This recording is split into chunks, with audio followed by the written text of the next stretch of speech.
Ya, Assalamualaikum warahmatullahi wabarakatuh. Izin amanah Muhammad Luqman bin Muhammad. Ana dari kelas 5 ikhlas. Dan hari ini ana akan menerangkan salah satu tajuk dalam subtopik fizik, iaitu pembelauan gelombang. Jadi ana akan terangkan 3 benda dalam subtopik ini, iaitu first adalah maksud pembelauan gelombang, second pula adalah benda apa ataupun unit apa yang kita akan pakai dalam pembelauan gelombang. Yang ketiga pula adalah konsep ataupun contoh yang akan terjadi apabila gelombang itu menggunakan konsep tersebut. Jadi first adalah maksud pembelauan gelombang. Jadi maksud dia adalah penyebaran gelombang apabila gelombang itu merambat melalui suatu celah ataupun tepi. Ana akan ulang lagi sekali. Penyebaran gelombang apabila gelombang itu merambat melalui suatu celah ataupun tepi. Jadi kita akan menggunakan 3 medium dalam pembelauan gelombang ini. First adalah medium air, second adalah cahaya, yang ketiga pula adalah bunyi. Jadi bergerak pada benda kedua, iaitu benda apa yang ada dekat pembelauan gelombang ataupun unit apa yang ada. Jadi dalam gelombang kita telah mempelajari 5 perkara. First adalah panjang gelombang ataupun lambda. Kedua pula adalah frekuensi. Yang ketiga adalah laju. Yang keempat adalah amplitude. Dan yang kelima pula adalah arah perambatan. Jadi dalam tajuk pembelauan gelombang ini hanya ada 2 sahaja yang akan berubah, iaitu amplitude dan juga arah perambatan. Jadi untuk yang ketiga pula adalah konsep ataupun gelombang apa yang akan terhasil apabila kita menggunakan konsep tersebut. Sebelum tu, perkara yang antum perlu tahu, akan ada 2 perkara yang akan saling berkait dalam tajuk pembelauan gelombang ini. First adalah saiz celah dan second pula adalah panjang gelombang. Jadi sebelum tu, ana akan bagi antum tengok dulu gambar ni.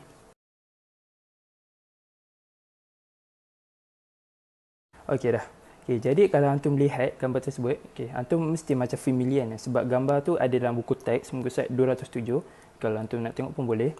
Jadi dalam gambar tersebut, bahagian yang lain tu merupakan panjang gelombang, dan kalau antum perasan ada satu batang tu, lepas tu tengah-tengah tu ada kosong, tu merupakan saiz celah.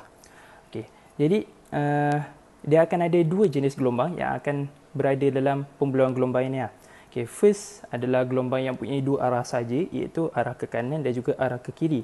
Dan second gelombang pula adalah gelombang yang punya 3 arah, iaitu arah ke kanan, arah ke kiri dan juga arah ke hadapan. Jadi kita akan guna 2 konsep dalam pembelauan gelombang ini. Jadi kalau antum nak salin ataupun take note dalam buku pun tak kisah, sebab ni tak ada dalam buku, ni just ringkasan daripada tajuk ni. Jadi akan ada 2 konsep. Itu first adalah sekiranya panjang gelombang lebih kecil berbanding celah, dia akan menghasilkan gelombang yang mempunyai 2 arah, iaitu arah ke kanan dan juga arah ke kiri. Dan konsep kedua pula adalah apabila panjang gelombang lebih besar berbanding saiz celah, dia akan menghasilkan gelombang yang mempunyai 3 arah, iaitu arah ke kanan, arah ke kiri dan juga arah ke hadapan. Jadi nak ulang lagi sekali, kita akan menggunakan 2 konsep dalam pembelauan gelombang ini. Iaitu first adalah apabila panjang gelombang lebih kecil daripada saiz celah, dia akan menghasilkan gelombang yang mempunyai 2 arah saja, iaitu arah ke kanan, arah ke kiri. Dan yang kedua pula adalah apabila panjang gelombang lebih besar berbanding saiz celah, dia akan menghasilkan gelombang yang mempunyai 3 arah saja, iaitu arah ke kanan dan juga arah ke kiri dan ke hadapan. Jadi ana rasa insya-Allah tu je dah. Assalamualaikum. Okeylah, sekarang Tenana pula nak terangkan tentang gelombang elektromagnet. So, apa biasanya gelombang elektromagnet ni? Apa biasanya gelombang bunyi kan? So, Mesh nak terangkan. Sejarah gelombang elektromagnet ni bermula pada tahun 1801, yang mana Thomas Young ni dia berjaya menunjukkan bahawa cahaya ialah gelombang. Pada tahun 1862 pula, James Maxwell cakap yang cahaya itu gelombang elektromagnet. Pada tahun 1887, Heinrich Hertz ni dia telah cipta sebuah gelombang elektromagnet yang lain, iaitu gelombang radio, dan seterusnya banyaklah gelombang elektromagnet lain yang berjaya ditemui. Gelombang elektromagnet mempunyai 2 medan. Yang pertama medan elektrik dan kedua medan magnet. So, kedua-dua medan ni akan berayun dan bergerak serentak macam dalam video ni. Antara ciri-ciri gelombang elektromagnet ialah yang pertama merupakan gelombang melintang. Yang kedua, tidak memerlukan medium perambatan. Yang ketiga, Laju gelombang elektromagnet dalam vacuum ialah 300 juta meter per saat. Yang keempat, dapat menunjukkan fenomena pantulan, pembelauan dan interference jika keadaannya sesuai. Formula untuk gelombang elektromagnet ialah V sama dengan F darab lambda. Next, kita masuk spektrum elektromagnet.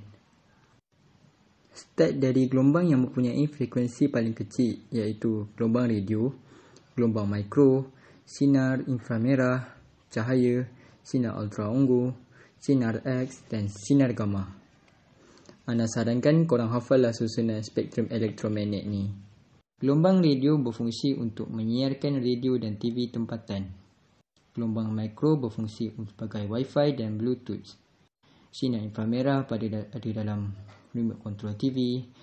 Cahaya untuk membolehkan korang melihat dan ambil gambar guna kamera. Sinar ultraungu untuk mengeraskan tampalan gigi. Sinar X dalam bidang perubatan untuk tengok keadaan tulang pesakit. Sinar gamma untuk jadikan buah-buahan tahan lebih lama, biasanya untuk buah-buahan yang dieksport. Okeylah, itu je daripada Ana. Assalamualaikum. Bye.